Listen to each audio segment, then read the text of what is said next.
Hey guys, what's up? Welcome to the Surfing Connoisseur. Today we're having a quick look at a review for this book by Chris Power, Shooting the Curl.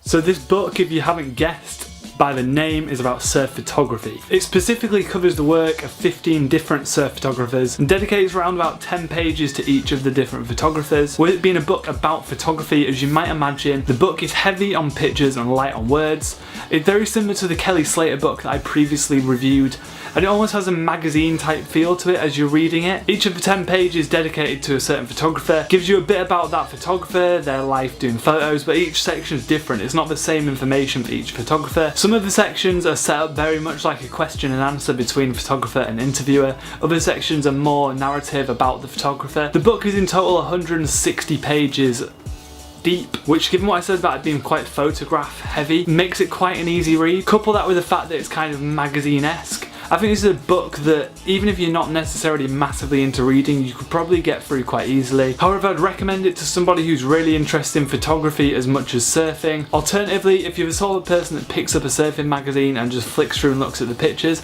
this is actually a pretty cool book for that too. Notwithstanding the fact it's obviously a bit more expensive than a magazine. The recommended retail prices on the back are $22.99 in the UK, $29.95 in the US, and $39.95 in Australia, and $275 in South Africa. So it's not cheap.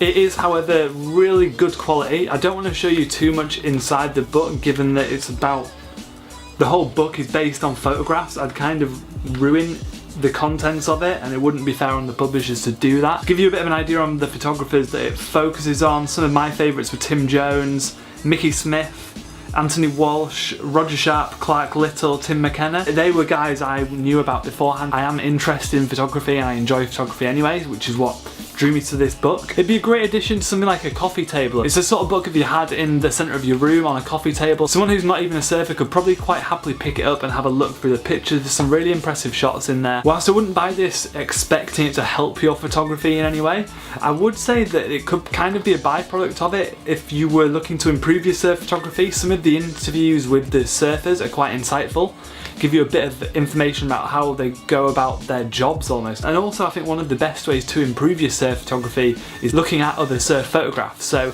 having them all in this well presented book in one place would certainly do that. So would I recommend this book? Yes, I would, but maybe not to everybody. Particularly if you've got a massive interest in surf photography, great book.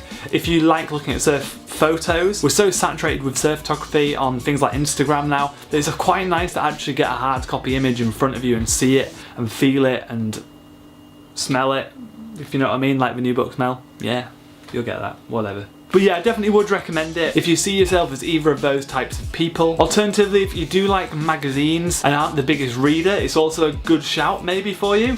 However, it is a lot more expensive than a magazine. You could get a fair few magazines for this price, so you need to weigh that up yourself. That said, this is going to last you much longer than your average magazine. It's real good quality. This isn't a hardback. I'm not sure if they do a hardback edition, but it's nevertheless still great quality paper that it's on. Nice and thick. Images are really good quality. I definitely recommend this.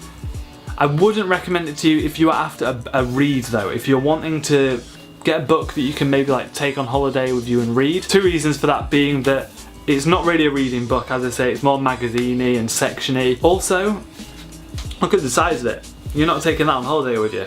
It's not that type of book, but it is something which you'll probably get, keep and treasure.